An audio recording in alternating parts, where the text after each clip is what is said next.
You know, I know some of you are joining us for the first time during this summer series on the book, The Prospering Power of Love. But what I'm going to talk to you about this morning, you don't need the first two parts. So we're all going to be on the same page. Is there anyone out there that doesn't have a copy of The Prospering Power of Love that would like to get a copy of it? It's a phenomenal book. I had said both weeks that it's going to be my Bible for the summer. Something that has already hugely impacted my life. Last week I promised to share what I believe is the most important thing for us to understand in order to be effective in the use of what Catherine Ponder, the author of this book, says, the success power of love.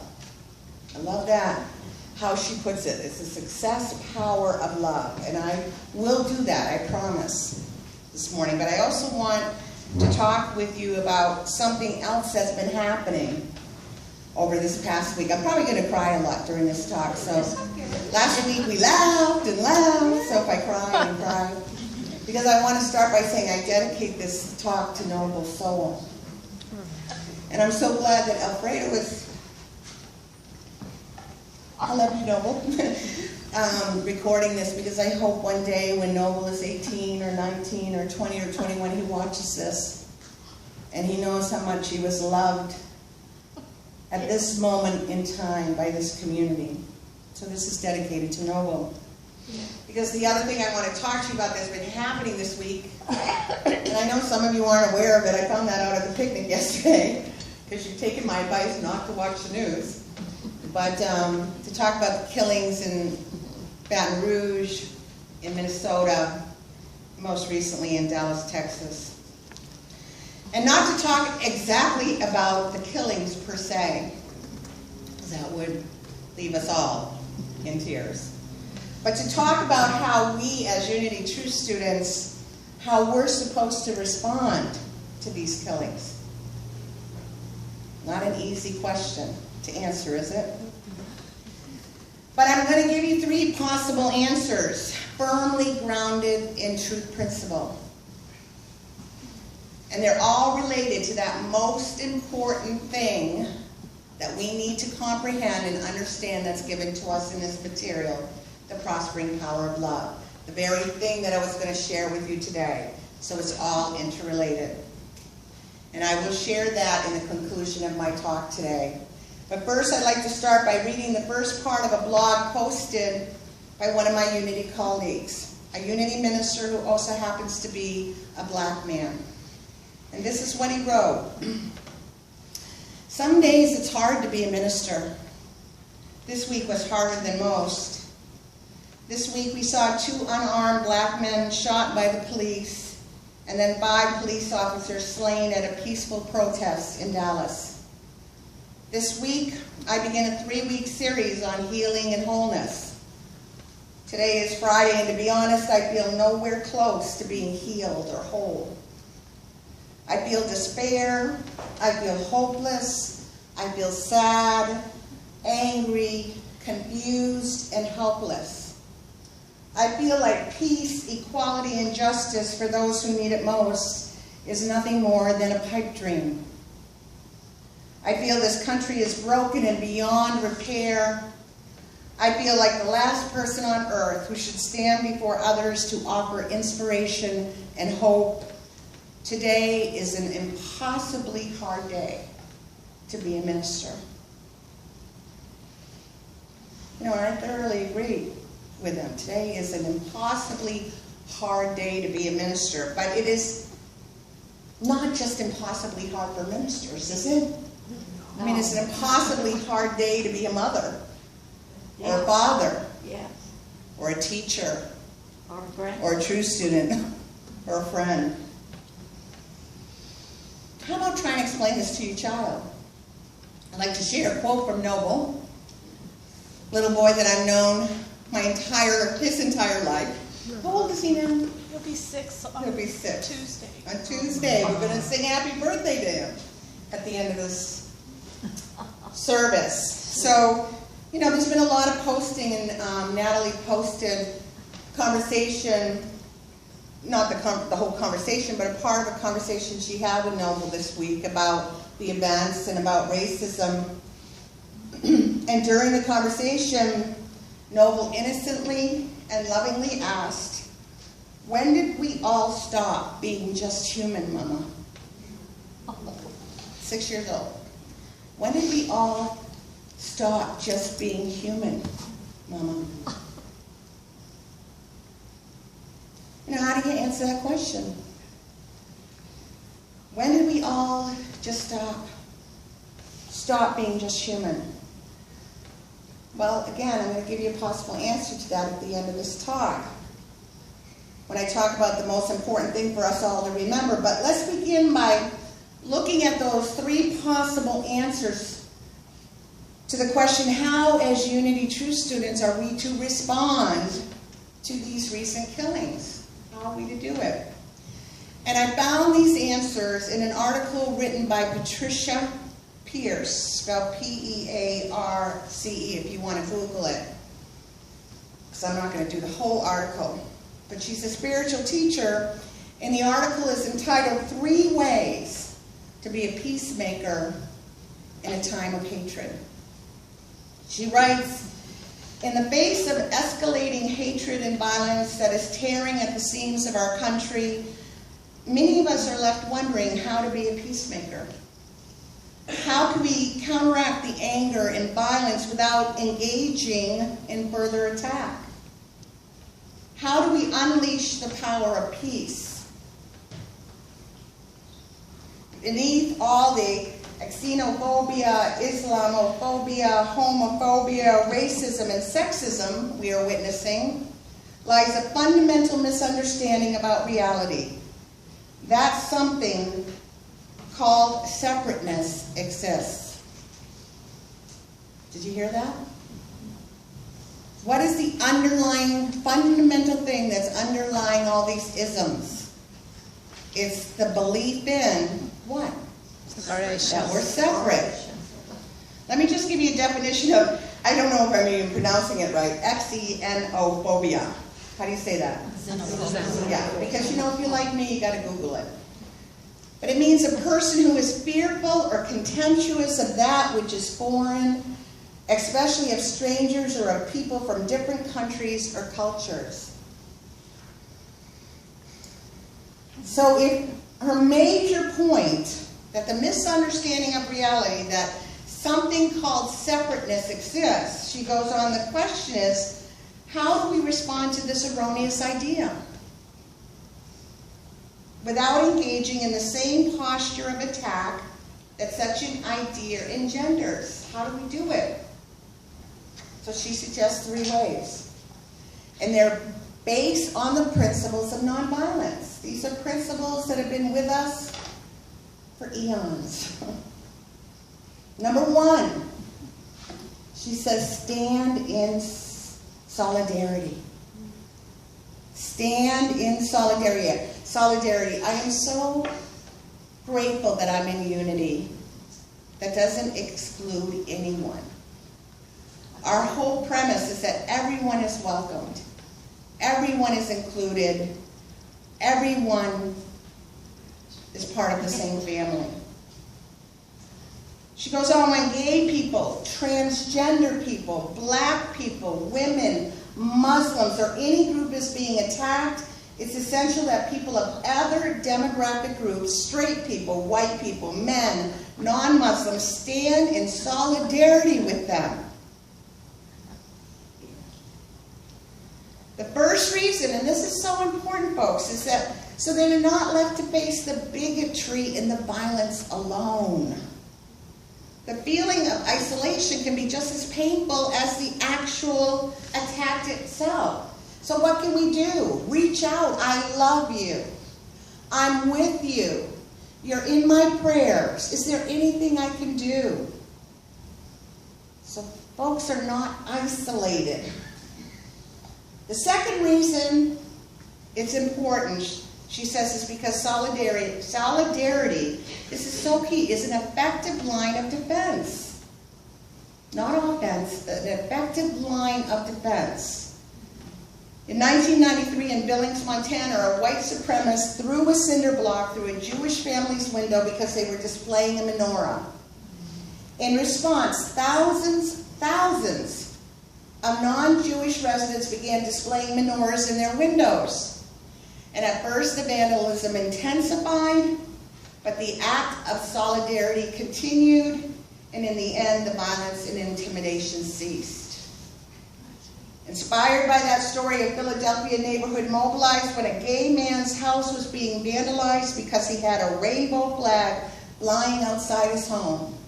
Scores of neighbors began displaying rainbow flags outside of their homes, and eventually the homophobic intimidation ceased. You know, when I was reading these examples, I thought of the story of the European country that everybody wore the yellow star. So I Googled it because I couldn't remember the country. And this is what I found. Did King Christian X of Denmark wear a yellow star in support of the Danish Jews? No, he did not. According to popular legend, King Christian of Denmark chose to wear a yellow star in support of Danish Jews during the German occupation of Denmark. In another version, you have that the Danish people wore the yellow star. But both of these particular stories are fictional. In fact, unlike Jews in other countries under German occupation, Jews in Denmark never wore an identification mark such as a yellow star. But the legend, folks, this is the key, conveys a historical truth. Both the king and the majority of Danish people stood by their Jewish citizens and were instrumental in saving almost all of them. I think 54 were killed. So they were instrumental in saving almost all of them from Nazi persecution and death.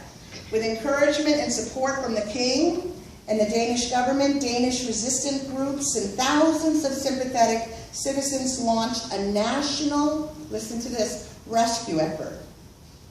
Hiding Danish Jews, smuggling them onto boats of all sizes, ferrying them through these narrow straits to the safety of Sweden, which was a neutral country. Universities closed down to allow students to participate in the rescue efforts. From the pulpits, Danish clergy urged their congregations to help the Jews, and the Danish police refused to cooperate with the German deportation agents. Though there were no yellow stars worn, the legend accurately reflects King Christian's and the Danish people's opposition to persecuting, killing, or removing Denmark's Jewish citizens and residents. That's the true story, I think. I'll find out afterwards if it's not.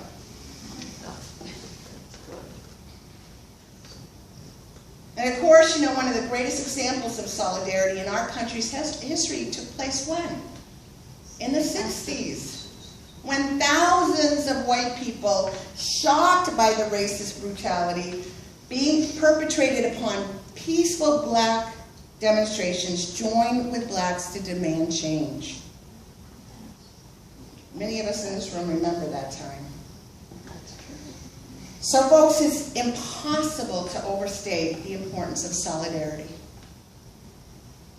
People who target other groups for harassment, intimidation, violence, and even genocide assume that others will stand by and let it happen because they're not directly affected. That's what it's based on, that assumption. But when we stand in solidarity with those being targeted, we assert the reality that there is no quote-unquote other. There is no separation. There is no category that I'm in that makes me different than the category you're in. When any of us are injured, we're all injured. When any of us is targeted, we're all targeted. Practicing solidarity, we become I love this, withstanders, W-I-T-H, instead of bystanders.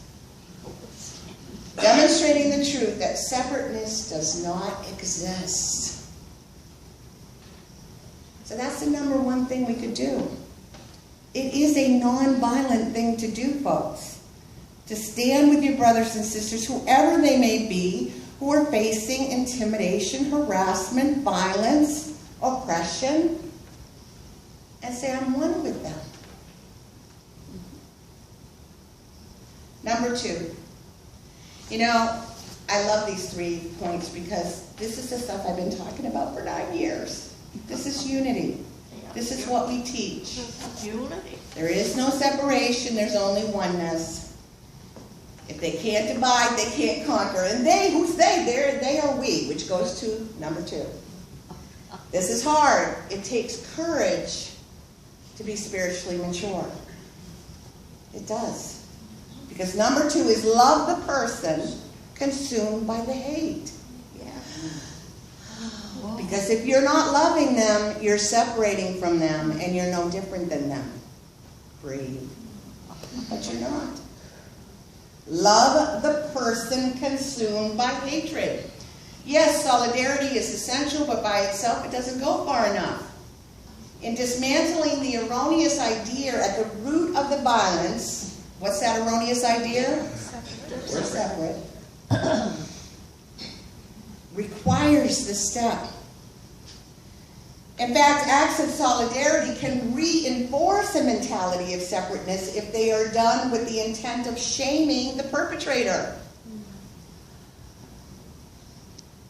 If we really want to be agents of transformation, folks, we have to go farther. We have to learn to love the person consumed by the hatred.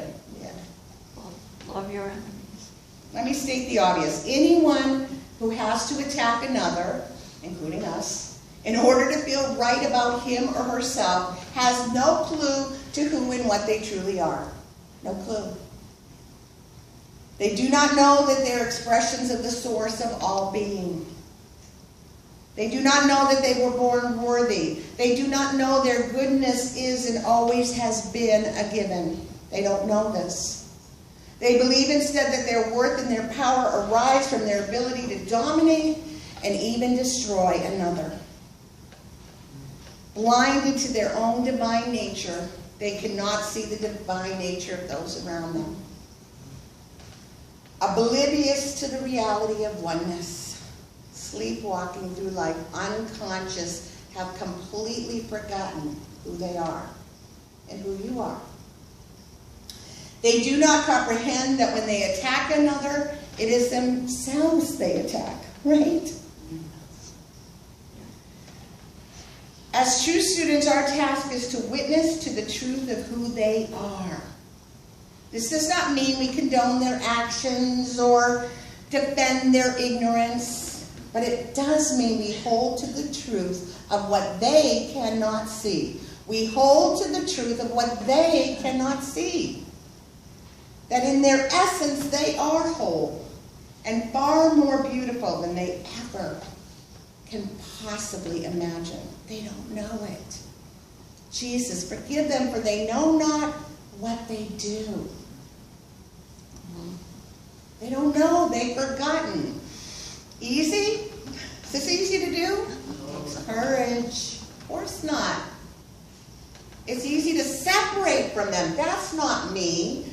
They're the other that need to be destroyed. Do you see and they're saying you're the other that needs to be destroyed, and you're saying you're the other that needs to be destroyed. It takes spiritual courage. Which brings us to the third and final answer. That to me is the numero uno answer. And that's heal my own mind. Heal my own mind. Perhaps the most important contribution I can make to healing of the world is to heal my own mind. I am sovereign over my mind. I decide what thoughts I will cultivate and which beliefs I will nourish. So I need to pay attention to how the story of separateness plays out in my own mind. How is the story of separateness playing out in my own mind? Do you hear that? Because this is where it all begins. I can start by noticing the attacks I launch upon myself, the vicious thoughts of self-judgment, of unworthiness, of shame. And as I notice them, I can refuse to feed them. I can refuse to nourish them. And what happens if they are not nourished? They lose their power and they die. The same goes for my thoughts about other people. Who am I separating myself from in this world? Who is the quote-unquote other in my life and in my consciousness? Who is it? So the more I can turn my mind into a zone of peace, the closer the world will move toward peace. Do you believe it? Because we're all one. Do you see that what I do, consciousness is a stream of energy. What I do affects the whole. It does. It does. In the peace of my mind, I find my peace.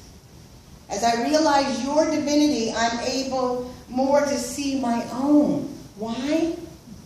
Because there's no such thing as separateness. It's a lie. Folks, we're in this together, and together is what we are here to learn. So what's the final lesson in the prospering power of love? Have you figured it out? Well, it comes from the chapter entitled The Resurrecting Power of Love, beginning on page 57. You see, the word resurrect means to bring to view again, to restore to life.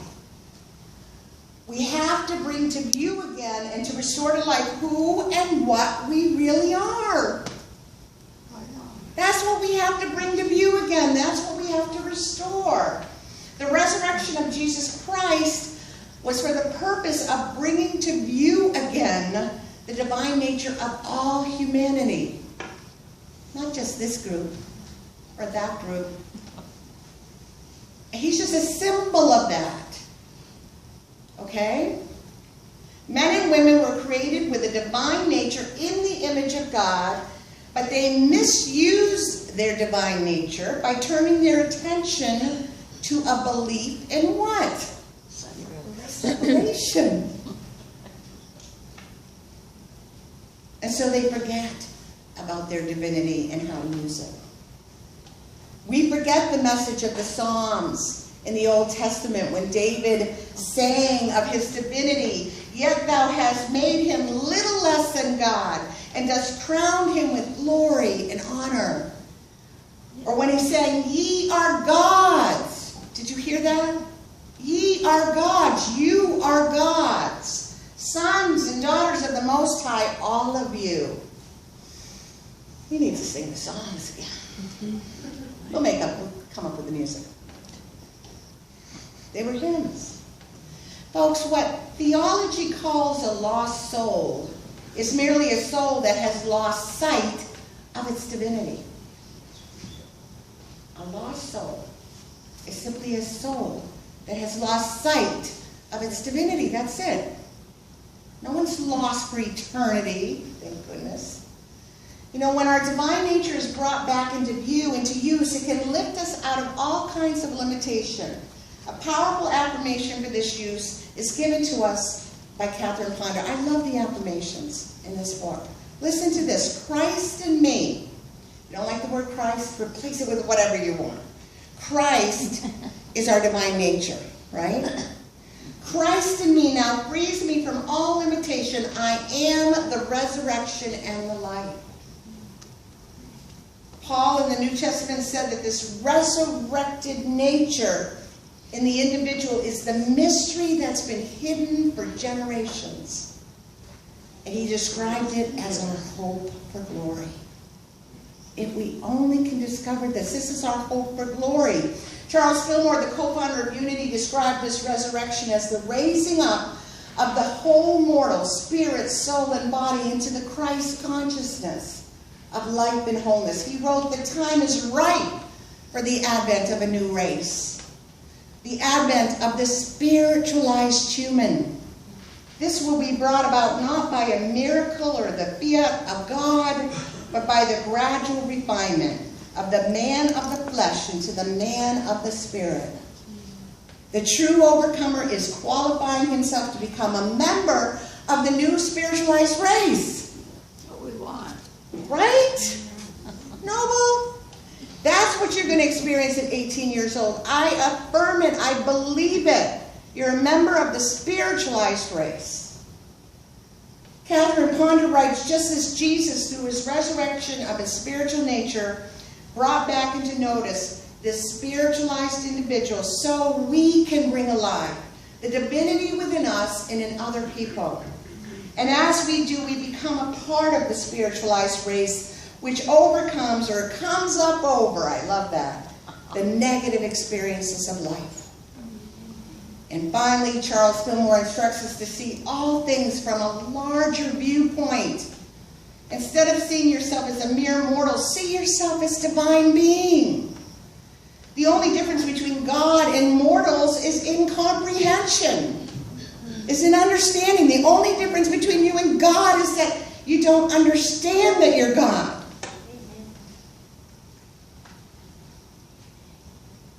So even though I love your question, Noble, incredibly wise question, when did we all stop being just human, Mama?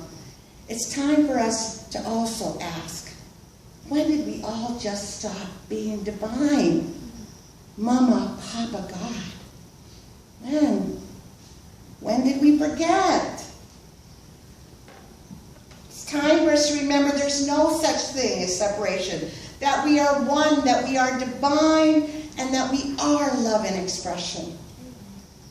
That is the true prospering power of love. To finally, once and for all, know, without a doubt, who and what we really are.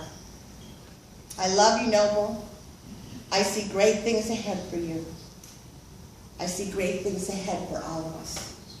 Let us stand and join together in singing, "Oh, let me love in a holy, holy way."